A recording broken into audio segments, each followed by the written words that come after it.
2014 Buick Encore.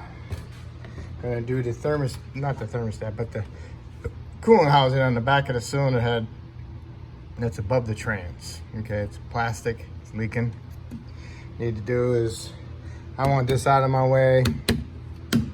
You can probably work around it, but I'm taking it out. In order to get this out, you need to remove this cover, remove all these little fasteners, and fasten it down, remove this, set it aside, remove the 2 screws on the top so it's loose, picks up out of the bracket right there.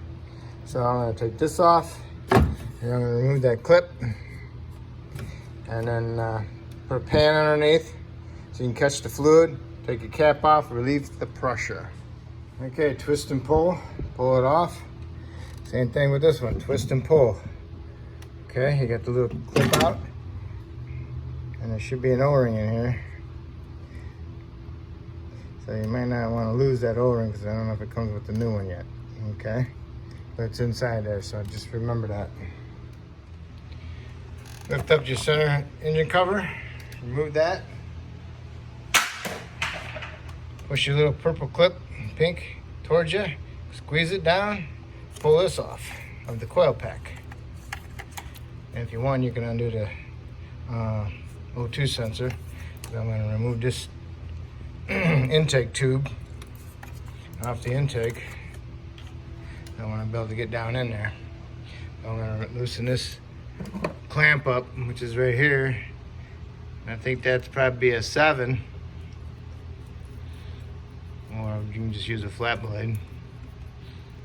Get it decently loose,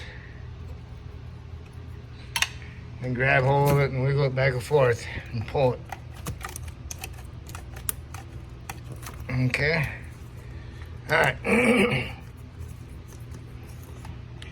And then just pick it up and pull it out of the way off to the side somewhere.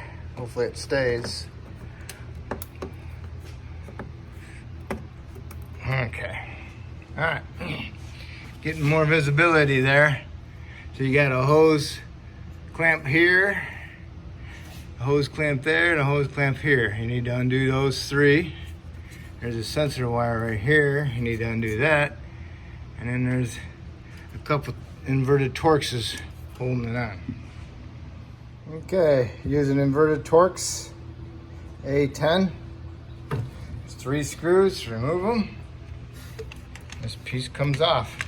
The screws stay in there, they don't fall out. Okay. So hopefully your new housing comes with a new sensor. What you need to do next is to clean off your area and clean off the back of the head and get it ready for your new housing. All right, I got it all cleaned up. Got my new one. I removed the clip, and I'm gonna pull that piece out because on the coolant reservoir, it clips into it and I don't want to break it. So, and the O-ring's still in there. And I put some Seal Glide on to help hold it in there. It doesn't come out really. Put a little bit of silicone on it. So I'm going to start all my bolts and I'm going to snug them up. You got your coolant housing bolted up. Got your 3 bolts. Got them snugged up. And you want to torque them to 71 inch-pounds. And you want to put on your 3 lower heater hoses. Or not really heater hoses, but the hoses you took off. Put the clamps on. Plug your coolant sensor in. Put your air intake hose on the throttle body. Plug in your coil pack. Plug in your O2 sensor. And then you need to put your little clip in. No, don't put the clip in yet. You need to put your coolant reservoir on. Put your lower hose on. Put your clamp on there. Push in your hose. Then put your clip in there. Tighten up your 2 bolts for the reservoir. Add your coolant.